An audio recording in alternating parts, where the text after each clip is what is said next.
नमस्ते, मैं छाया श्रीवास्तव आप सबका अपने चैनल कहानियों का कारवां में स्वागत करती हूँ। मैं कहानियाँ सुनाती हूँ, कुछ अपनी लिखी कहानियाँ, कुछ हवाओं में तैरती कहानियाँ। आपको मेरा चैनल पसंद आए तो प्लीज लाइक व सब्सक्राइब जरूर करें। नमस्कार, आज मैं आपको मन्नू भंडारी जी की कहानी अकेली सुना रही हूँ। सोमा बुआ बुढ़िया है। सोमा बुआ परित्यागता है। सोमा बुआ अकेली है। सोमा बुआ का जवान बेटा क्या जाता रहा, उनकी जवानी चली गई। पति को पुत्र वियोग का ऐसा सदमा लगा कि वे पत्नी घर बार तज कर तीरथवासी हो गए। परिवार में कोई ऐसा सदस्य नहीं था जो उनके एकाकीपन को दूर करता। पिछले 20 वर्षों से उनके जीवन की इस एक रास्ता में किसी प्रकार का कोई व्यवधान उपस्थित नहीं हुआ, कोई परिवर्तन नहीं आया। यूं हर साल 1 महीने के लिए उनके पति उनके पास आकर रहते थे, पर कभी उन्होंने पति की प्रतीक्षा नहीं की, उनकी राह में आंखें नहीं बिछाई। जब तक पति रहते उनका मन और भी मुरझाया रहता, क्योंकि पति के स्नेहहीन व्यवहार का अंकुश उनके रोजमर्रा के जीवन की अबाध गति से बहती स्वच्छंद धारा को कुंठित कर देता। उस समय उनका घूमना फिरना मिलना जुलना बंद हो जाता और सन्यासी जी महाराज से ये भी नहीं होता कि 2 मीठे बोल बोलकर सोमा बुआ को एक ऐसा संबल ही पकड़ा दें जिसका आसरा लेकर वे उनके वियोग के 11 महीने काटते। इस स्थिति में बुआ को अपनी जिंदगी पास पड़ोस वालों के भरोसे ही काटनी पड़ती थी। किसी के घर मुंडन हो, छठी हो, जनेऊ हो, शादी हो या गमी, बुआ पहुंच जाती और फिर छाती फाड़ कर काम करती, मानो वे दूसरे के घर में नहीं अपने ही घर में काम कर रही हो।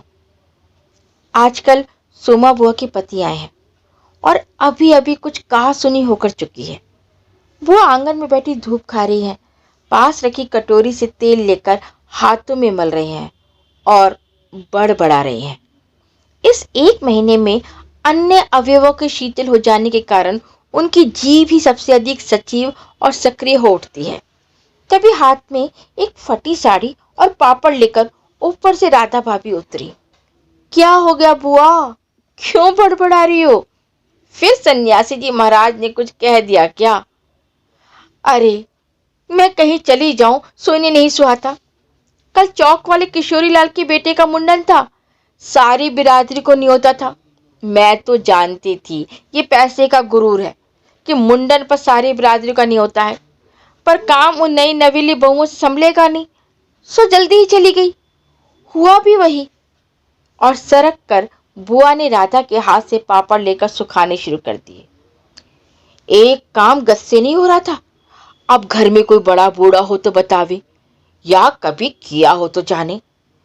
गीत वाली औरतें मुंडन पर बन्ना बन्नी गा रही थी। मेरा तो हंसते हंसते पेट फूल गया और उसकी याद से ही कुछ देर पहले का दुख और आक्रोश धुल गया।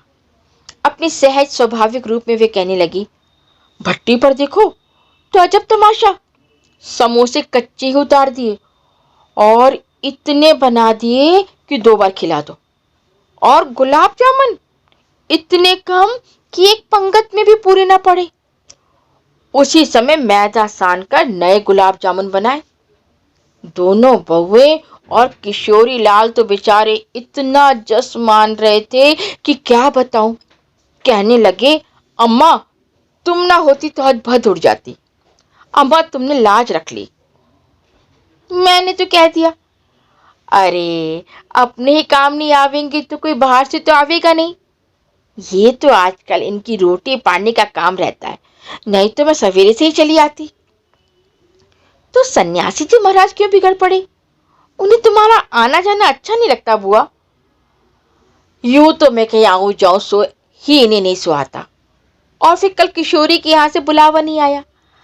अरे मैं तो कहूं कि घर वालों का कैसा बुलावा, वे लोग तो मुझे अपनी माँ से कम नहीं समझते, नहीं तो कौन भला यूं भट्टी और भंडार कर सौंप दे। पर उन्हें अब कौन समझावे। कहने लगे, तू जबरदस्ती दूसरों के घर में टांग अड़ाती फिरती है। और एकाएक उन्हें उस क्रोध भरी वाणी और कटु वचनों का स्मरण हो आया, जिनकी बुछार कुछ देर पहले ही उन पर होकर चुकी थी।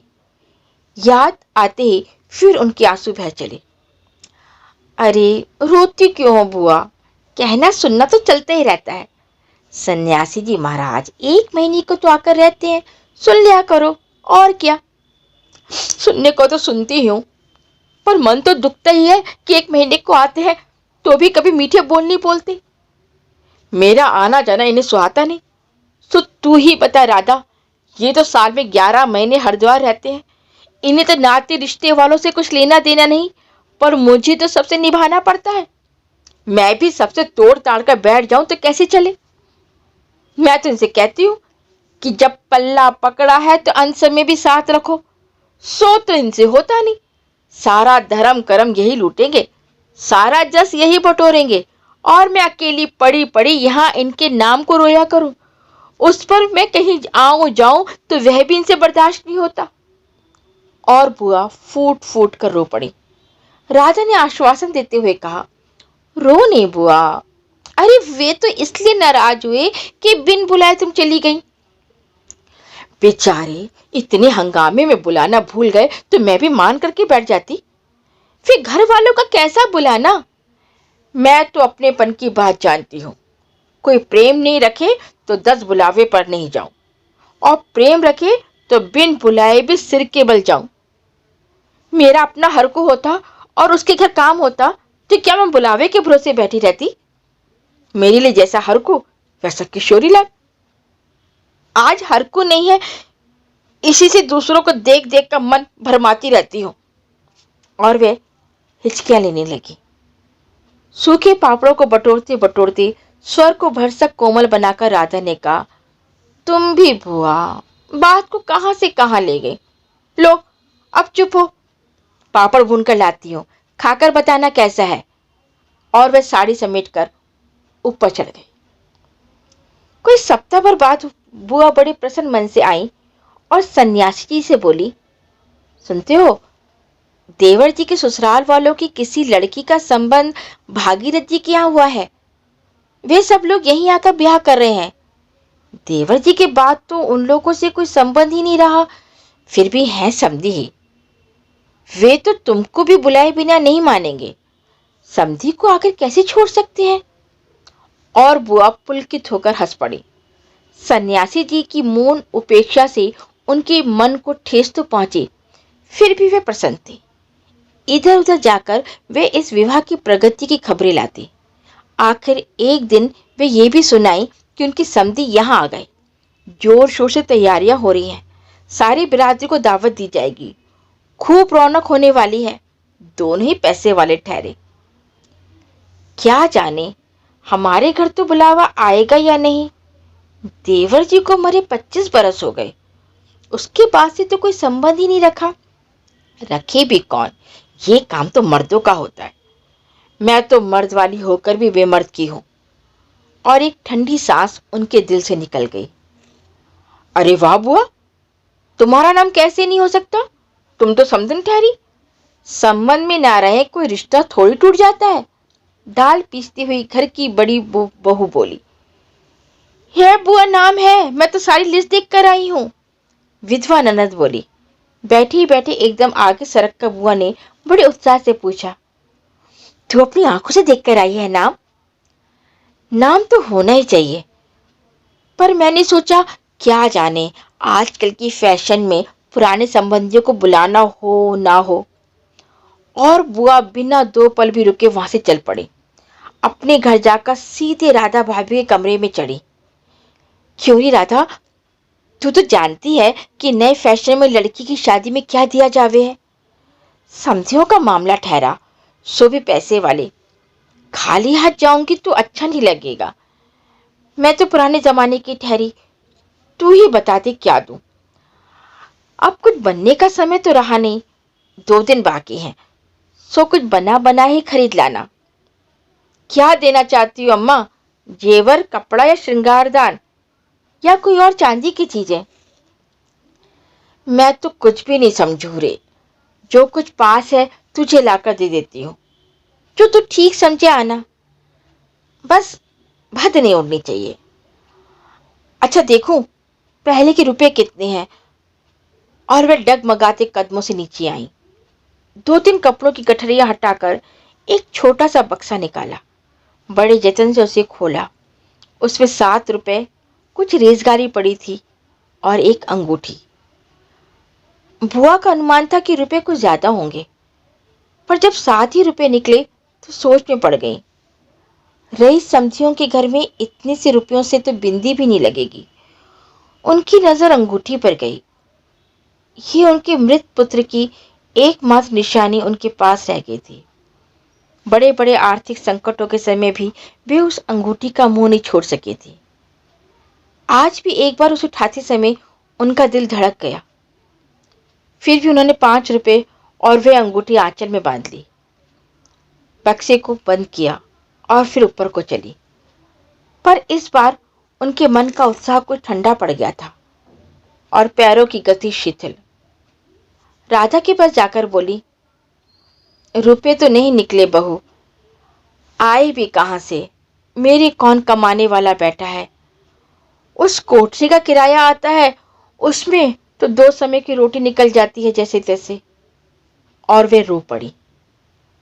राधा ने कहा, क्या करूं बुआ, आजकल मेरा भी हाथ तंग है, नहीं तो मैं ही दे देती। अरे पर तुम देने के चक्कर में पड़ती ही क्यों हो।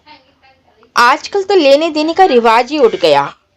क्या करूं बुआ, आजकल मेरा भी हाथ तंग है, नहीं तो मैं दे ही देती। अरे पर तुम देने के चक्कर में पड़ती ही क्यों हो।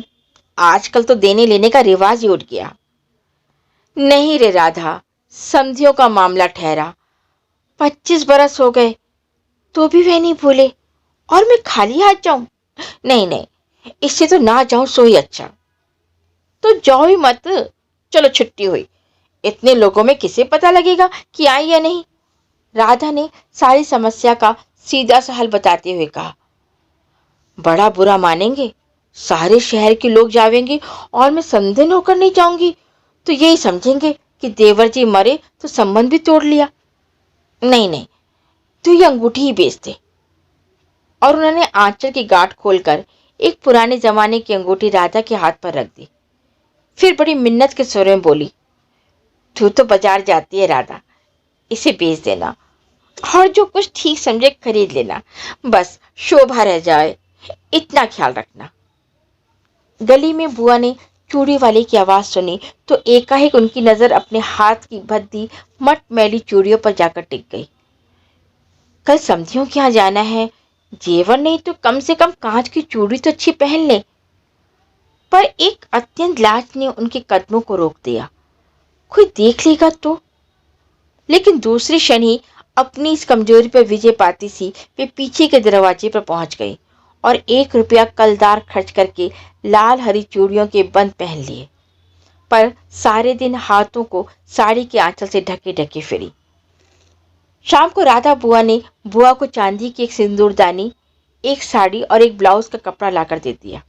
सब कुछ देख पाकर बुआ बड़ी प्रसन्न हुई और ये सोच सोचकर कि जब वे ये सब दे देंगी तो उनकी समधिन पुरानी बातों की दुहाई दे देकर उनकी मिलन सरिता की कितनी प्रशंसा करेंगी, उनका मन पुलकित होने लगा। अंगूठी बेचने का गम भी जाता रहा। पास वाले बनिए के यहाँ से एक आने का पीला रंग लाकर रात में उन्होंने साड़ी रंगी। शादी में सफेद साड़ी पहनकर जाना क्या अच्छा लगेगा। रात में सोई तो मन कल की ओर दौड़ रहा था। दूसरे दिन 9 बजते बजते खाने का काम समाप्त कर डाला। अपनी रंगी हुई साड़ी देखी तो कुछ जची नहीं। फिर ऊपर राधा के पास पहुंची। क्यों राधा, तू तो रंगी साड़ी पहनती है तो बड़ी आब रहती है, चमक रहती है, इसमें तो चमक आई ही नहीं। तुमने कलफ जो नहीं लगाया अम्मा, थोड़ा सा मान दे देती तो अच्छा रहता। अभी दे लो, ठीक हो जाएगी। बुलावा कब का है। अरे नए फैशन वालों की मत पूछो, ऐन मौकों पर बुलावा आता है। 5 बजे का मुहूर्त है, दिन में कभी भी आ जाएगा। राधा भाभी मन ही मन मुस्कुरा उठी। बुआ ने साड़ी में मान लगाकर सुखा दिया। फिर एक नई थाली निकाली। अपनी जवानी के दिनों में बुना हुआ क्रोशिये का एक छोटा सा मेजपोश निकाला। थाली में साड़ी, सिंदूरदानी, एक नारियल और थोड़े से बताशे सजाए। फिर जाकर राधा को दिखाया। सन्यासी महाराज सवेरे से इस आयोजन को देख रहे थे और उन्होंने कल से लेकर आज तक कोई 25 बार चेतावनी दे दी थी, यदि कोई बुलाने ना आए तो चली मत जाना, नहीं तो ठीक नहीं होगा। हर बार बुआ ने बड़े ही विश्वास के साथ कहा, मुझे क्या बावली समझ रखा है जो बिन बुलाए चली जाऊंगी? अरे वे पड़ोस वालों की नंदा अपनी आंखों से बुलावे की लिस्ट में नाम देख कर आई है, और बुलाएंगे क्यों नहीं? शहर वालों को बुलाएंगे और समधियों को नहीं बुलाएंगे क्या? 3 बजे के करीब बुआ को अनमने भाव से छत पर इधर उधर घूमते देख राधा भाभी ने आवाज लगाई, गई नहीं बुआ? एकाएक चौंकते हुए बुआ ने पूछा, कितने बज गए राधा? क्या कहा? 3? सर्दी में तो दिन का पता ही नहीं लगता। बजे 3 ही है और धूप सारी छत पर ऐसी सिमट गई मानो शाम हो गई। फिर एकाएक जैसे ख्याल आया कि ये तो भाभी के प्रश्न का उत्तर नहीं हुआ।